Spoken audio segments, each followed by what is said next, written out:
Kamusta na mga kalay? Ito muli ang apadman ng Templong Alituhan ng Luntiang Agama at pag-uusapan natin ngayon ay patungkol sa gayuma, sapi at mga engkanto.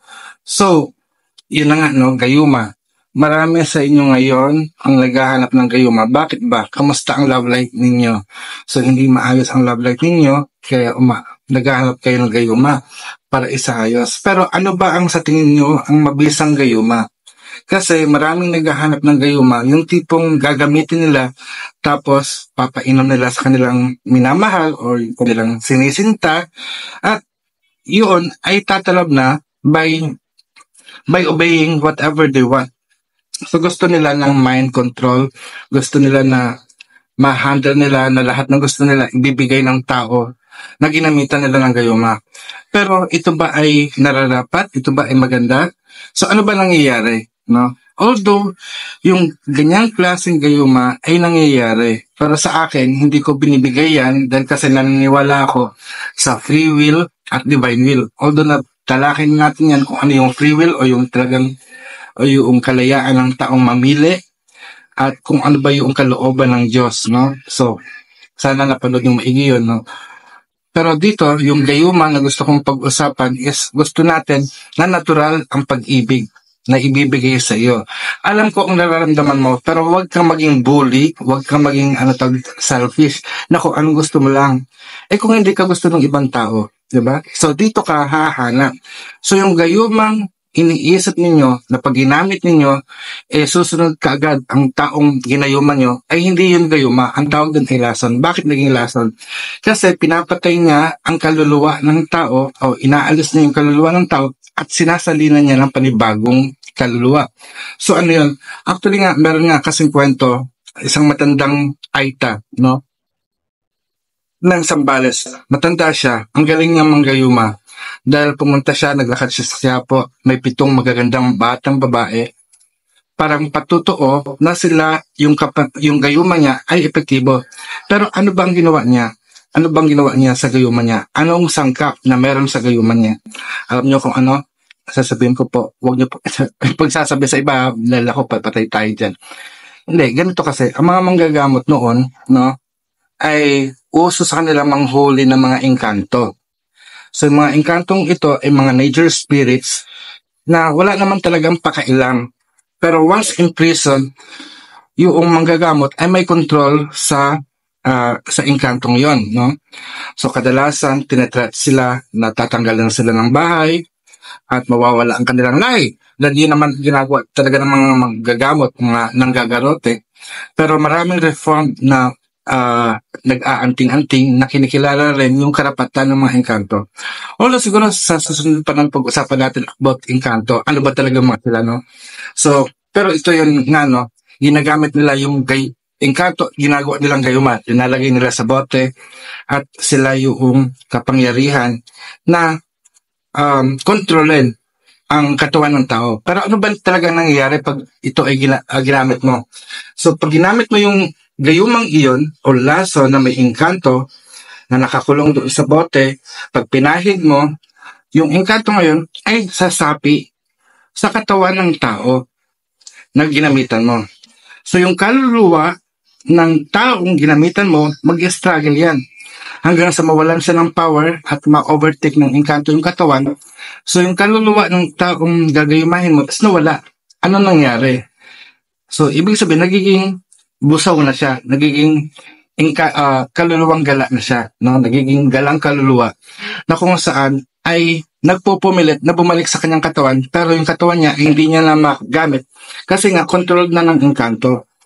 At yung katawan na yon na gustong-gusto mo, na mahal mo, are programmed to obey your will kasi nga binayaran mo, binili mo siya. Kaya yung katawan na yon ay hindi na yung katawan ng gusto mo. So ibig sabihin, iba na ang nagpapatakbo sa katawan ng taong gusto mong mahalin, na gusto mong mahalin kanya at sundin lahat ng gusto mo. So ang tanong, ito ba yung nais na mangyari? Kung ikaw yung magmamahal, parang ganito na lang, isipin ninyo, ibang tao ang gusto nyo. Pero, kinontrata niyo ako, binayaran niyo ako, bumili kayo sa akin ng gayuma. Pero, kaluluwa ko pala ang nandoon sa bote. Tapos gamit ko yung ibang mukha, hinahalikan nyo yung tao, pero ako na pala ang kahalikan niyo. Diba? Parang it's very unethical. So mas maganda na kung kayo magmahal, mahalin nyo ng todo. Alamin ninyo ano ba ang pagkukulang ninyo. Bakit ayaw ka ng taong yon na gusto mong gayumahin?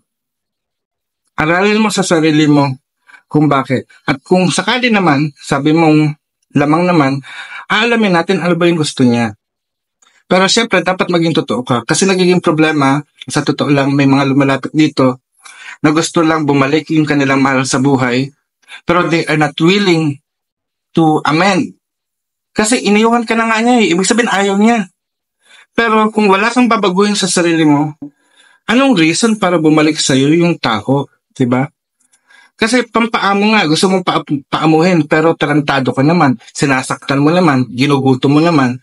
Eh, ano pang silbi? Bakit mo pa papahirapan yung taong magtiyaga sa iyo? Palayain mo na. Ngayon naman, kung karapat-dapat ka, hindi pwedeng sabihin mo na, okay lang, sampalin ako, api-apihin ako. That is not the life that we want to have.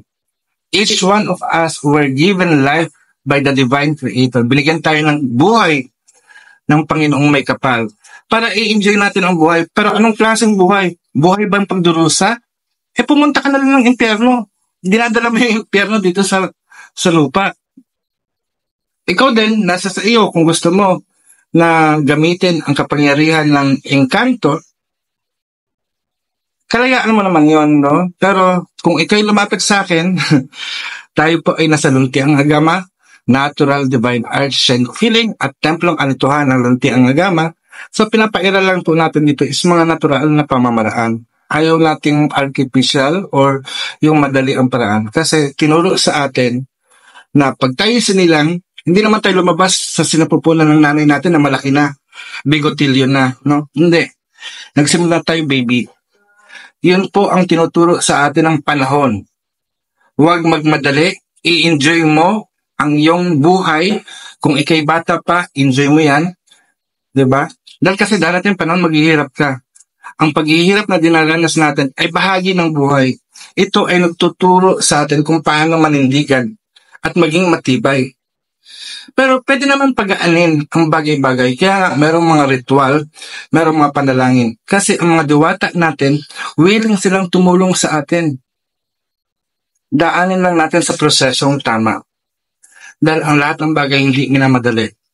Kung madali lang, di ba, meron nga akong isang kaibigan na sabi, kapapanganak lang, 1 linggo lang na buhay, tapos after a week, patay na. Ano ngayon problema? Sinisisi natin ang Diyos. Bakit ganun napakadamot? Eh, yun yung buhay niya eh. Yun yung proseso niya. At maaring sa prosesong yon nakita ng Diyos na ang mga magulang ay pabaya, eh kukunin ko na lang. Kukunin na lang niya. So, ito mga kalahi, sana maunawaan natin na dumaan tayo sa tamang proseso. Ngayon, kung kayo lumapit dito at napayuhan namin kayo, nasa sa inyo payo nga yun eh. Payo yun eh. It's either you obey that advice or not. Pero, huwag niyo po kaming sisisihin na bakit hindi nangyari. Pumunta naman kami sa iyo. Oo, pumunta ka nga sa amin, sinabi namin ito at kailangan gamutin ka pero hindi mo naman tinanggap. Ang gamutan, it's on your own. Diba? We are here to help. Pero kung hindi mo rin tutulungan ang sarili mo, hindi mo rin babaguhin ang sarili mo, wag mo lang ipagpilitan na bumalik sa'yo, yung umalis sa'yo. Diba? Wag mong pagpilitan ang sarili mo kung hindi mo kayang baguhin ang sarili mo para sa iba. Diba? May free will naman eh. Wag mong i-insist yung free will mo sa ibang tao dahil siya din, meron siyang free will ng sarili niya. Eh kung hindi niya talaga gusto, kaya nagkakaroon ng digmaan. Kaya nagkakaroon ng gulo sa mundo. Kasi gusto niyong ipilit ang sarili mo at hindi naman niya gusto at hindi ka rin naman willing makipagtagpo. Kaya nga merong parang sinasabi, di ba? Parang settlement. Kaya kayo minsan umaharap sa korte, sa barangay, para magkaroon ng kasunduan. Pag nagkasundo kayo, ibig sabihin, nagtatapatan kayo. Hindi yung gusto niya lang at hindi yung gusto mo lang. Magkakasundo kayo na mag-meet kayo sa gitna. na mag-a-adjust kayong pareho para magkaroon ng kapayapaan. So ito na lamang muna ngayon, kalahi, sana maunawaan ninyo at maging mautak sa pag-isip, sa paggamit ng gayuma. Dahil minsan, ang gayuma talaga, tulad ng ibang mga ordinaryong gamot, kahit sabihin mong paracetamol yan, araw-araw mong ginagamit, maaaring makaapekto sa iyong kalusugan na ihantong sa kamatayan. So maging maingat po tayo sa ating mga desisyon, sa ating mga iniisip at sa ating nararamdaman, at huwag kalimutan magdasal. No?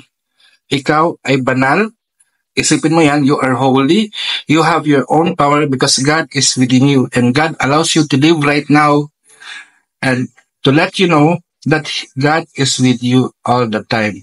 Believe in the power that you have. So sana maunawaan niyo po ito. So hanggang dito na lang muna at bukas ulit tayo magkita-kita. Maraming salamat. Mayari na.